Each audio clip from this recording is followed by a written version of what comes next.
soir, dernière célébration, dernier message avant l'été. Donc, je vais faire 2-3 heures parce que j'aimerais que ce temps ne s'arrête jamais. Donc, voilà, accrochez-vous. J'espère que vous avez de quoi boire, de quoi manger, parce que ça va être bon ce soir. Non, ça va pas être long, mais ça va être bon. Amen. C'est la dernière partie de notre série 7 clés pour la prospérité. J'espère que vous avez été bénis par cette série. J'espère que vous avez trouvé véritablement des clés pour vos vies, des clés pratiques, concrètes pour vos vies. Et puis, j'aimerais vous encourager, si jamais, à pouvoir reprendre ces messages. On les trouve sur YouTube. Vous les prenez, vous allez les liker, vous allez les commenter, vous allez dire que vous avez été super bénis par ça, sans mentir, hein, mais parce que c'est vrai. Et puis, vous savez, on va comme ça un peu bouger les algorithmes chez YouTube, chez Facebook, chez tout ce monde. Et puis on va leur faire comprendre qu'il y a un message de l'évangile qui est digne d'être mis en avant, d'être poussé en avant. Et on va utiliser leurs moyens à eux pour faire passer le message de notre Dieu. Ça marche? Yes. Donc on a une série sur une série qui s'appuie sur le texte des noces de Cana, donc dans Jean 2, les versets 1 à 11. Je ne vais pas les relire parce que voilà, ça fait un petit moment qu'on est là-dessus. Et donc, elle dégaine de nouveau plus vite que son ombre, cette jeune fille. Et donc, on a déjà vu 6 clés que tu peux afficher donc à l'écran sans problème. On a déjà vu 6 clés qui étaient connaître ses puits, la complicité avec le Saint-Esprit, oser demander, revêtir le caractère du serviteur, c'est dur à dire, l'obéissance est une saine frustration. En fait, je réfléchissais, je me suis dit, Christophe, c'est super ton message, mais tu n'as pas commencé ta série par le bon bout. En fait, le bon bout, ça aurait été de se poser la question, mais pourquoi Jésus a-t-il changé l'eau en vin? Alors la réponse la plus simple et la plus rapide serait de dire, il n'y avait plus de vin. Ça c'est vrai. En tout cas, textuellement, ça joue. Mais, en fait, quand on regarde le texte, on voit que beaucoup des invités de la noce, ils étaient déjà un petit peu, vous savez, comme les biscuits dans le tiramisu, c'est-à-dire bien imbibés. Hein. Et en même temps, Jésus, il connaissait quand même les textes des proverbes, il connaissait le texte que Salomon avait écrit. Et, par exemple, celui-là, Proverbe 23, verset 29 à 35, où il écrit « Pour qui les hélas, malheur à moi, pour qui les querelles sans raison, les coups sans cause, pour qui les yeux rouges, pour ceux qui restent jusque tard à boire du vin, pour ceux qui sont en quête de vin parfumé. Ne couvre pas de tes regards le vin vermeil quand il brille de son éclat dans la coupe. Il descend si aisément, mais finit par mordre comme un serpent et te piquer comme une vipère. Tes yeux verront alors des choses étranges et tu laisseras échapper des paroles incohérentes. Tu auras l'impression d'être couché en pleine mer, ballotté comme un matelot en haut d'un mât. On me frappe, diras-tu, mais j'ai pas mal. On m'a roué de coups, je n'ai rien senti. Quand me réveillerai-je? Il faudra que je trouve encore quelque chose à boire. Ah, il est super bien ce texte. Hein. Petite parenthèse. Parle de changer l'eau en vin. Paul écrit, ne vous enivrez pas de vin, c'est de la débauche. Mais soyez au contraire remplis du Saint-Esprit. C'est intéressant qu'ils mettent les deux en parallèle. Hein. Le mot grec pour débauche, c'est associa. Pourquoi je vous le dis? Parce que, en fait, il vient d'un autre mot qu'on connaît, qui est le mot sozo. En fait, associa, le A, c'est une négation, et le socia, ça vient de sozo, qui veut dire sauver, délivrer, guérir. Comprenons une chose, c'est que la débauche, finalement, c'est une œuvre contraire à l'œuvre de Jésus-Christ. C'est une œuvre de destruction, c'est une œuvre du diable, finalement, hein, qui vient pour voler, égorger et détruire. En Suisse, 1 personne sur 5 a des problèmes avec l'alcool. Que ce soit un de ses proches, que ce soit directement lui-même, hein, ou des personnes qui sont proches de lui, qui ont des soucis avec l'alcool, que ce soit l'alcoolisme, l'ivrognerie. Vous savez, il y a plein de choses, hein, la consommation abusive, quotidienne, l'ivresse, etc. Ce que je trouve fort par rapport à ça, c'est que particulièrement dans notre canton, vous savez, Bacchus, c'est une entité spirituelle. C'est un homme fort sur cette région. C'est une principauté satanique. Et c'est pas pour rien que, par exemple, vous savez, dans nos temps festifs, nos barbecues qui vont venir bientôt, on fait tout ça sans alcool. Parce qu'on désire se positionner spirituellement face à ces principautés-là. On désire déclarer finalement que nous, on ne veut pas soumettre une culture qui honore des principautés maléfiques, mais qu'on veut se positionner dans le royaume de Dieu. Que l'ivresse que nous on recherche, ce n'est pas celle de Bacchus, c'est celle du Saint-Esprit, c'est celle de la Pentecôte. Vous savez, les gars, ils les voyaient le matin de la Pentecôte, ils disaient, ils sont complètement bourrés, etc. C'est l'ivresse du Saint-Esprit. Nous, on veut ça. Amen. Amen. Donc voilà, on ne va pas faire de raccourcis. Hein, on ne va pas dire tout d'un coup, plus de vin, etc. Jésus, il a changé l'eau en vin. D'accord, c'est pas ça. On ne va pas dire que tous les vignerons sont méchants. Ce n'est pas le but. Faisons pas de raccourcis, faisons pas des... Mais on ne veut pas se soumettre à une mauvaise culture. On veut amener la culture du royaume et on veut transformer notre culture par celle du ciel. Amen. Je ferme la parenthèse. Alors, qu'est-ce qu'il fait Jésus avec ce miracle? Il montre une chose qui est importante. C'est que dans le royaume de Dieu, il y a une surabondance de provisions, de grâce et de vie, parce que Dieu est bon, et puis que quelqu'un doit comprendre ce soir que quand tu n'en as plus, Seigneur, il en a bien plus encore pour toi. C'est le but de pouvoir expliquer ce miracle, c'est pouvoir montrer sa grande bonté, sa grande faveur pour nous. Parce que Dieu va agir au-delà de nos raisonnements, au-delà de nos habitudes, au-delà de nos schémas de pensée. Et il a préparé beaucoup plus pour nous. Paul écrit, par la puissance qui agit en nous, Dieu va faire infiniment au-delà de tout ce que nous demandons ou pensons. Je crois qu'il y a quelqu'un qui doit entendre cela ce soir. Dieu, par la puissance qui habite en nous, va faire au-delà de tout ce que nous demandons ou même pensons. En fait, je devrais m'arrêter là. Ce sera un super message. Mais non. Parce qu'il faut la 7e clé. Voici comment Jean conclut l'histoire des noces de Cana dans l'Évangile, Jean 2, verset 11. Il est écrit, tel fut à Cana en Galilée le premier des miracles que fit Jésus. Il manifesta sa gloire et ses disciples crurent en lui. En fait, il faut bien comprendre une chose, c'est que si Jésus a fait ce miracle de fou, c'est pour une seule chose, que ses disciples croient en lui. Et Dieu est prêt à faire pour toi des miracles pour que tu puisses croire en lui.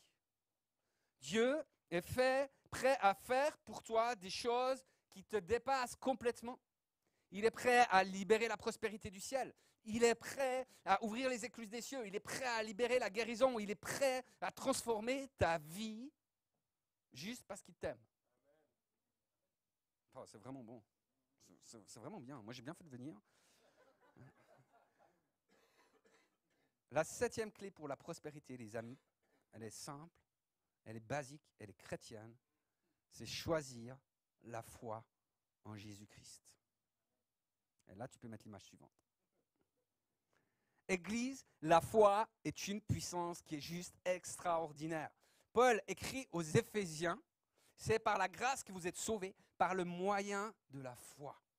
Et cela ne vient pas de vous, c'est le don de Dieu. Alors attention, je ne vais pas faire de raccourci, d'accord? Parce qu'en même temps, vraiment dans nos vies, tout est grâce.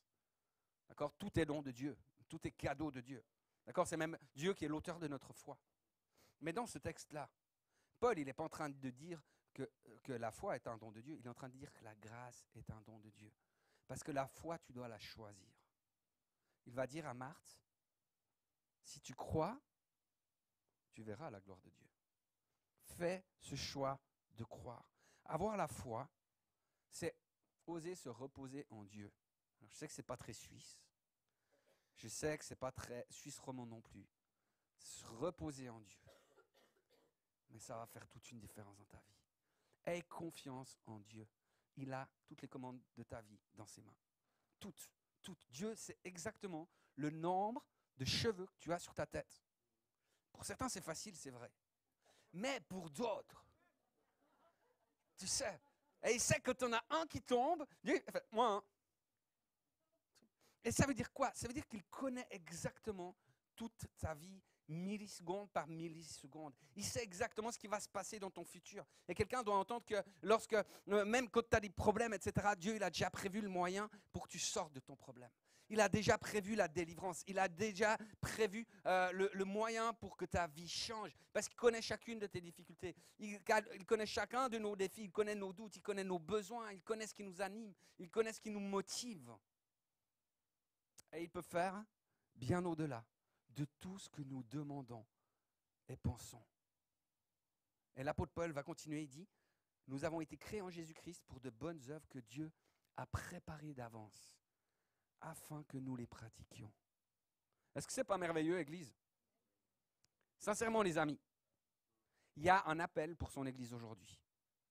Un appel de Dieu à oser la foi. Oser la foi. C'est plus qu'une théorie biblique. C'est plus que de vivre comme tout le monde, puis dire quand même qu'on croit en Dieu. C'est tout d'un coup d'oser lui demander qu'il commence à se mêler de notre vie. Tu sais, par exemple, tu reçois ton salaire en début de mois. Est-ce que tu pries pour nous dire, Seigneur, comment tu veux que je bénisse les gens avec mon salaire? Je ne parle pas de la dîme, je parle de ce qu'on donne en plus. Quand tu prévois tes vacances, est-ce que tu pries en disant, Seigneur, où est-ce que tu veux que j'aille aux vacances, Seigneur? Est-ce que tu pries pour ça ou tu regardes d'après ton budget? Parce que tu sais, des fois, nous, on fixe d'après nos budgets, mais moi, je suis sûr que le Seigneur nous offrirait des vacances bien meilleures. Mais même, admettons, on a tous fixé nos vacances pour ceux qui en ont. Est-ce que tu poses la question, Seigneur, le matin, par exemple, comment, Seigneur, tu veux occuper cette journée? Comment est-ce que tu veux que je sois une bénédiction pour les gens où je vais en vacances? Tu sais, la création attend la révélation des fils de Dieu. Donc, ça veut dire qu'il y a des mecs qui sont peut-être au bout du monde, là où tu vas, toi, pour recevoir ce que Dieu a prévu pour eux. Et c'est ça la foi. C'est ça, oser croire que Dieu est là et qu'il a quelque chose de bon pour nous. Église, choisis la foi. Amen. Vous vous rappelez ce qui s'est passé après la résurrection de Jésus avec Thomas? Vous savez, les disciples, ils étaient là ensemble dans une chambre, enfermés à clé, etc. Et puis, Thomas, tout d'un coup, il a dit, je vais voir la marque des clous dans ses mains, je vais mettre mon doigt à la place des clous, je veux mettre ma main dans son côté, sinon, je ne croirai pas. Et plus tard, quand Jésus va arriver, donc Jésus, il n'était pas là, hein, d'accord? Il n'était pas avec eux, mais Jésus, il connaît toutes choses. Donc Jésus, il va dire à Thomas, bah, regarde mes mains. Et puis il lui dire, mais touche, mets ta main dans mon côté, touche. Tu vas voir ce qui se passe. Et il ajoute, arrête de douter et crois. Il y avait même une version que j'aimais beaucoup, il disait, deviens un homme de foi. Touche et deviens un homme de foi. Et là, à ce moment-là, Thomas, il va reconnaître que Jésus-Christ est le Messie. Il va dire, mon Seigneur et mon Dieu. Et à ce moment-là, Jésus, il va sortir une phrase qu'on connaît tous par cœur, vous savez. Parce que tu as vu, tu as cru. Heureux sont ceux et celles qui croient sans voir. Heureux sont ceux et celles qui croient sans voir. Le terme heureux, en grec, c'est makarios. Et vous savez ce qu'il veut dire ce terme? Il veut dire béni, fortuné, bienheureux. Il y a même la version de la Bible amplifiée qui traduit par le bénéficiaire privilégié de la faveur de Dieu. Et là, quelqu'un devrait dire, c'est moi. Je suis le bénéficiaire privilégié de la faveur de Dieu. Amen. D'accord? Selon Jésus, en fait, le vrai bonheur, ça ne va pas venir de toutes les choses après lesquelles le monde court, après lesquelles il semble accorder de la valeur. D'accord? David avait écrit dans le psaume 4, verset 3, « Vous aimez ce qui ne vaut rien, vous courriez derrière des mensonges. » Et il ajoute, « Pour combien de temps encore ?» D'accord? Le vrai bonheur ne va pas venir de la célébrité. Il ne va pas venir de la beauté. Il ne va pas venir de la richesse des biens que tu possèdes. Il n'est pas lié à ce que l'on ressent. Le vrai bonheur, il ne dépend pas de ce que nous avons ou de ce que nous faisons. On doit bien le reconnaître, hein. Des fois, on est tous en train de chercher au mauvais endroit. C'est vrai ou c'est pas vrai? En tout cas, moi, je n'ai vu. Non, mais souvent, on cherche la paix, la sécurité, la joie au mauvais endroit.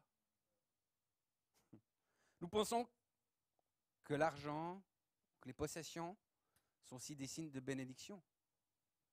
C'est pas vrai. Et même, des fois, c'est des idoles. Il y a une plus grande joie dans la présence de Dieu. Il y a une plus grande vie dans la présence de Dieu que dans la prospérité et le confort matériel. En fait, vous savez, on se dit la prospérité, ça apporte le confort. On se dit, on est sécure, quand on a l'argent, etc. Ça nous apporte une sorte de confort. Mais la réalité, regardons autour de nous, les amis. Est-ce que les richesses rendent forcément les nuits des gens paisibles? Est-ce qu'ils sont plus joyeux? Est-ce qu'ils sont plus heureux?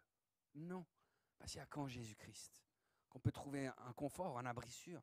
Il n'y a qu'en Jésus-Christ où on trouve la véritable prospérité. Vous savez, la dernière fois, je vous parlais de Mammon. C'était vraiment bien, je vous encourage, vous y reprendre l'enseignement aussi sur YouTube. Mais je vous expliquais une chose qui est importante, c'est lorsqu'on se sert par Dieu, on sert Mammon. On sert cet esprit mauvais. Et est-ce que ça veut dire que Dieu ne veut pas qu'on prospère? Non, au contraire, toute la Bible nous montre que Dieu il veut qu'on prospère. Il veut qu'on réussisse, qu'on ait du succès. D'accord? Ce n'est pas là le problème. D'accord? Mais si on ne s'aligne pas dans le process de Dieu, on prend les choses par le mauvais endroit. Jésus dit quoi? Cherchez premièrement le royaume de Dieu et tout le reste vous sera donné par-dessus. D'accord? Ça veut dire que chaque fois qu'on s'affaire à essayer d'investir dans tout le reste, on n'est pas dans le bon process. On n'est pas dans la bonne manière d'agir. Et du coup, on se retrouve décalé de la volonté de Dieu pour nos vies. Et alors, on se retrouve à servir Mammon. Et au lieu d'avoir une onction pour la prospérité, on se retrouve sous l'oppression d'un esprit de pauvreté. C'est vraiment un truc de fou. En fait, pourquoi? C'est-à-dire que, tout d'un coup, on est là et on va commencer à calculer. Pas calculer dans le sens de prévoir, etc. Ça, c'est des bonnes choses.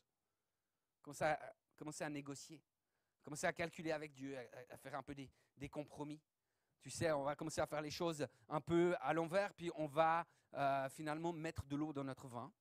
Alors que le but premier, c'était de changer l'eau en vin, je vous le rappelle. D'accord? On n'est pas tout à fait dans le même projet là. Non, mais c'est vraiment ça. Imaginez un peu. Un jour, vous êtes à un pique-nique avec 5000 personnes. Et vous ouais, pris votre lunch, 5 pains, 2 poissons. Et tu réalises que les 4000, les 4000 beaucoup, moins 1, les 5000 moins 1, tu sais, je suis vraiment nul. Hein. Il y a des trucs qu'il faut que j'écrive avant, parce qu'autrement, j'arrive pas à les sortir, c'est terrible. Bon, tu vois que les autres, finalement, ils ont rien pris à manger. Tu vois, ça commence à être l'heure du repas, ils sont tous en train de s'agiter.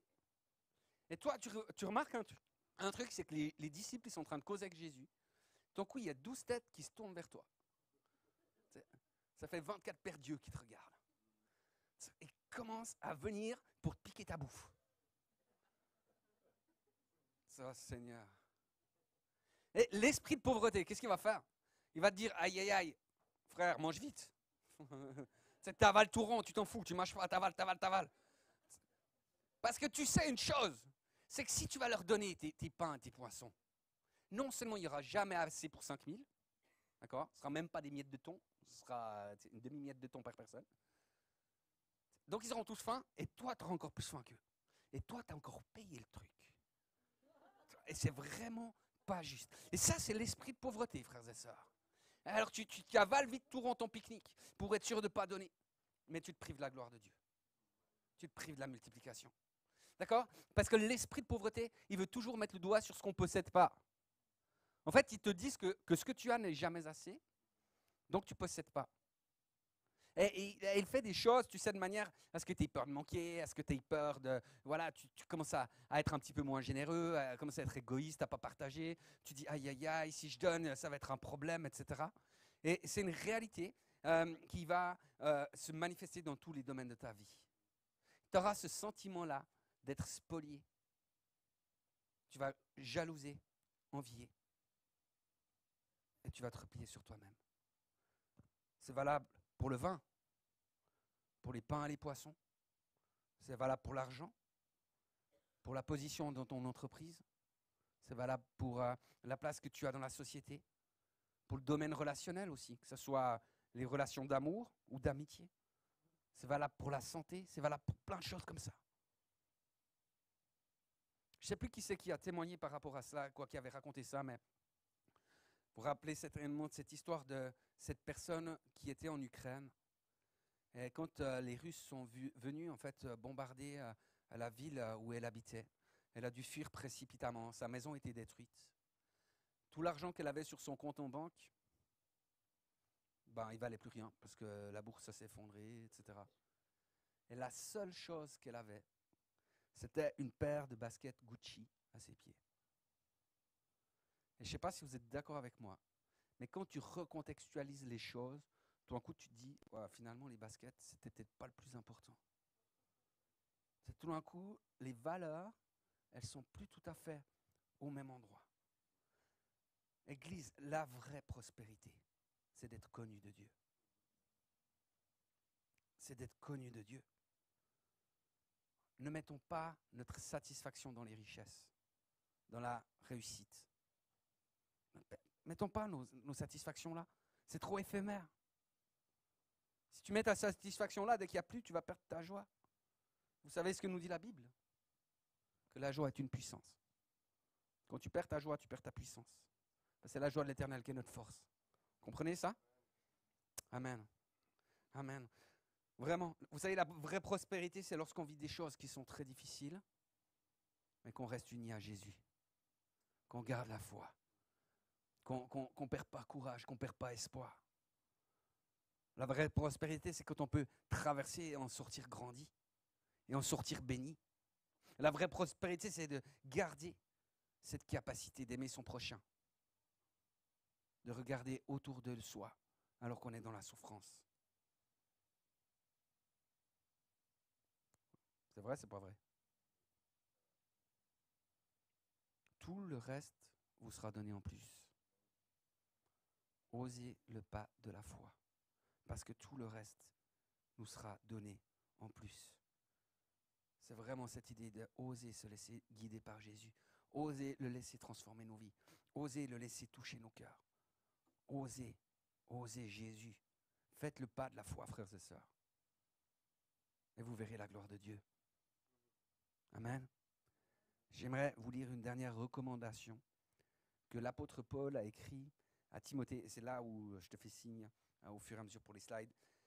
Donc l'apôtre Paul écrit à Timothée, recommande aux riches de ce monde de ne pas être orgueilleux. Alors quand on parle des riches de ce monde, est-ce qu'en Suisse ça nous concerne? Ça devrait aller, hein? Donc il dit, ne soyez pas orgueilleux. Qu'est-ce que ça veut dire? Slide suivant. Qu'ils ne mettent pas leur confiance dans une richesse qui ne dure pas, mais qu'ils la mettent en Dieu. C'est lui qui nous donne toutes choses généreusement pour que nous en profitions. Dieu nous donne toutes choses généreusement pour que nous en profitions. À la veille des vacances, c'est bien ça, là. Hein? Pour que nous en profitions. Et Paul continue son interpellation. Dis-leur de faire le bien. Et comment ça se fait? Là, il le précise encore. D'être riche en actions bonnes, qu'ils donnent de bon cœur et partagent avec les autres. Ainsi, le dernier verset, ainsi ils mettront en réserve pour l'avenir un trésor beau et solide, et ils pourront posséder la vraie vie. Il y a vraiment quelque chose de glorieux dans le projet de Dieu, frères et sœurs. Il y a vraiment un projet de prospérité, de grâce, de puissance et de vie. Il y a un projet que Dieu veut libérer dans ta vie pour te bouleverser. Le Seigneur ne veut pas que tu te contentes de l'eau du robinet, même pas de l'eau avec des bulles. Le Seigneur veut que ta vie, c'est que tu te douches avec du vin. Dieu est bon, hein? Il veut libérer l'abondance dans ta vie, libérer la grâce dans ta vie. Et Seigneur, moi, ce soir, je crois que Dieu veut libérer une onction de prospérité sur son Église. Il y a eu trop de paroles de malédiction. Il y a eu trop de paroles qui limitaient la puissance et la grâce de Dieu dans nos vies. il y a eu trop de mensonges auxquels on a cru. Et Dieu dit, ce soir, je veux libérer la prospérité dans ta vie. Je veux, tu sais, comment ça s'appelait l'autre avec les pouces verts? Il touchait un truc, ça poussait pour les fleurs, les trucs comme ça. Vous ne connaissez pas cette histoire? Hein? Le géant vert. Non, c'est un truc qui allait pousser un gars. Ouais, bref, laissez tomber. Euh, bon, vous n'allez pas me faire tous les fruits des jardins, hein? C'est bon. C'est Tom Pouce? Ah, c'est possible. Je sais pas. Tom Pouce, c'est celui qui sème des petits cailloux dans la forêt pour pas se faire manger par le loup?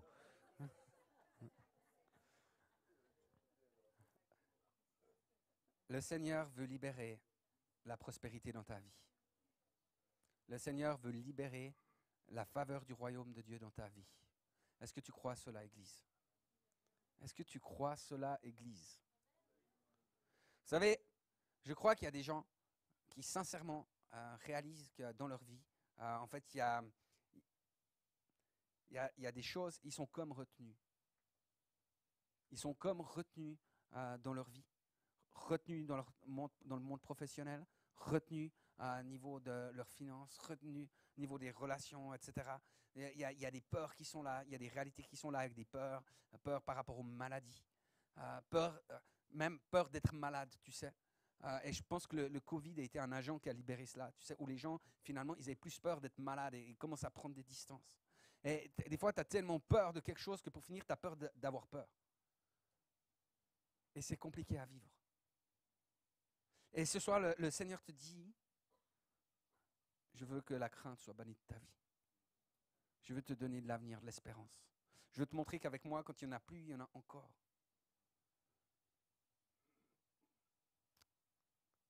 Veux-tu oser le pas de la foi, Église? Yes? Ok. Alors, on va pouvoir prier pour cela. Mais je recevais de faire ça d'une manière, vous savez, un peu particulière. Pourquoi? Dans 1 Jean, je vais vous lire ça 2 fois parce que vous verrez, il faut bien écouter. Dans 1 Jean 1, versets 3 à 4, je ne vais pas l'afficher par contre. Je suis désolé, je n'ai pas préparé le slide, j'étais fatigué, etc. Je n'ai pas fait. Voilà ce que dit Jean. Mais vous pouvez ouvrir vos Bibles. Hein. Vous regardez tous en disant, il n'y a pas, mais vous avez tous des Bibles avec vous. Tous des téléphones portables. Bon. Tous des applications de Bible sur votre téléphone portable. Bon. 1 Jean 1, versets 3 à 4. Jean dit, ce que nous avons vu et entendu, nous vous l'annonçons, afin que vous aussi, vous soyez en communion avec nous. Or, c'est avec le Père et avec son Fils Jésus-Christ que nous sommes en communion. Et nous vous écrivons cela afin que notre joie soit complète. Je le relis une fois. Ce que nous avons vu et entendu, nous vous l'annonçons, afin que vous aussi, vous soyez en communion avec nous. Or, c'est avec le Père et avec son Fils Jésus-Christ que nous sommes en communion. Et nous vous écrivons cela, afin que votre joie soit complète. D'accord? Le heureux, cette faveur de Dieu, celui qui est au bénéfice de la faveur de Dieu, ce heureux, d'accord? Jean, il dit, je vous écris cela afin que notre joie soit complète. D'accord? Et on doit comprendre une chose, c'est que cette joie est un héritage spirituel. Il y a une provision avec la foi qui vient par l'héritage spirituel. Je vous explique un truc. Quand on a implanté le gospel ici avec Sabi, tu sais, on s'est appuyé sur les promesses que l'équipe apostolique avait reçues. On a reçu à quelque part comme un héritage ces promesses-là.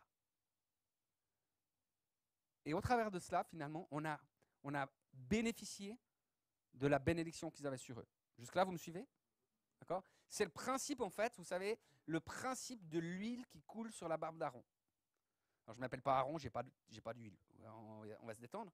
Mais l'huile coule et elle descend sur tout le vêtement. D'accord? Donc, c'est vraiment le flot de la grâce et de la bénédiction qui s'en vient là. Et moi, je crois qu'on a reçu des promesses ici Je crois qu'on a reçu aussi des pas de foi à faire. Parce que quand on a démarré, tu sais, on ne savait pas comment ça allait. On a fait beaucoup de pas de foi. Et je crois que le Seigneur veut libérer cela au-delà. Je crois que ce soir, le Seigneur dit, moi je veux libérer cette onction de prospérité sur la vie du peuple afin que ça prenne un élan de fou dans le monde, là où ils vont. Amen. Vous comprenez le principe?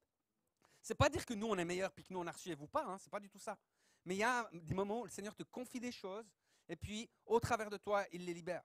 Je me rappelle d'un camp de ski, j'avais fait un camp de ski, vous savez, et puis c'est un camp de ski de fou. Je crois tous les soirs, on faisait des appels, tous les soirs il y a des jeunes qui se convertissaient, etc. C'est dans un milieu réformé, c'est vraiment un truc de malade. Et en fait, à un moment, tu sais, les responsables, ils se sont dit, oui, mais nous on peut aussi prier pour ça, ça, ça. Puis en tant que bon chrétien, bon évangélique, je dis, ben oui, bien sûr, on peut tous prier pour, etc. Et en fait, la réalité, c'est que quand ils priaient, eux, ça ne se passait pas. Pourquoi? Parce qu'à ce moment-là, le manteau, il était donné au travers de ce que j'apportais moi. Et il y avait des choses que le Seigneur m'avait confiées à moi, etc. Est-ce qu'ils étaient moins bien que moi ou pas capables? Non. C'est juste qu'à un moment, le Seigneur donne de pouvoir voilà, libérer, donne un mandat spécial à un moment donné, etc. D'accord? Et voilà. Et moi, je crois qu'il y a cette bénédiction que Dieu veut libérer. Et à quelque part, ça demande un pas de foi pour recevoir. Juste un pas de foi. Mais si tu crois, tu verras la gloire de Dieu. Et je veux juste, du coup, pouvoir prier pour vous.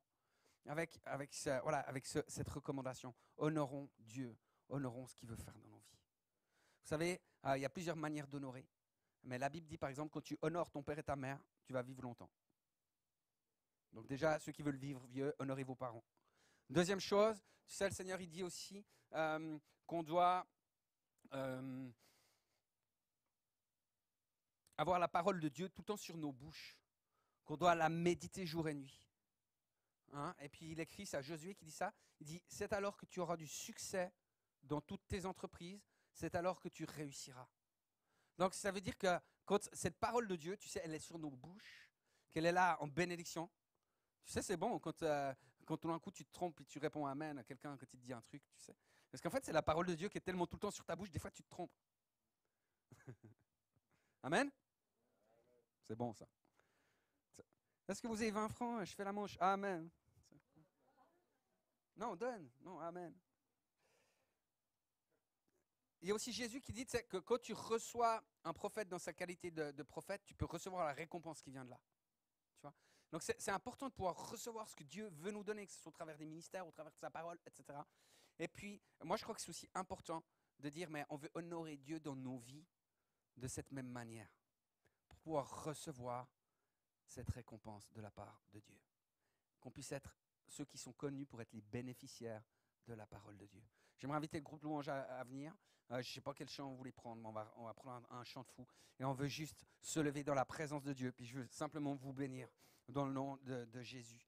Et puis prier pour que cette joie du ciel vienne sur nos vies. Simplement levez-vous, Église. Ça vous fera du bien, les sièges collent. Donc de toute façon, ça nous aère. Merci Seigneur Jésus, parce que ta faveur, elle n'est pas limitée à qui on est, Seigneur. Ta faveur n'est pas limitée, mais en même temps, Seigneur, on peut la recevoir ou on peut refuser à quelque part la recevoir. Comme le jeune homme riche qui connaissait tellement de choses à propos de toi, mais qui à un moment n'allait pas plus loin, qui à un moment a refusé de te suivre, d'être vraiment ton disciple. Et Seigneur, on ne veut pas être comme ça aujourd'hui. Seigneur, moi je veux te prier pour que tu libères cette onction de prospérité dans la vie de chacun et de chacune présent ici, Seigneur. Parce que tu nous dis dans la parole que quand on porte beaucoup de fruits, c'est alors qu'on glorifie Dieu. Et Seigneur, on veut être des gens qui te glorifient. On ne veut pas courir après les biens de ce monde. On ne veut pas courir après l'argent. On ne veut pas courir après les richesses. Toi, tu connais tous nos besoins, Père.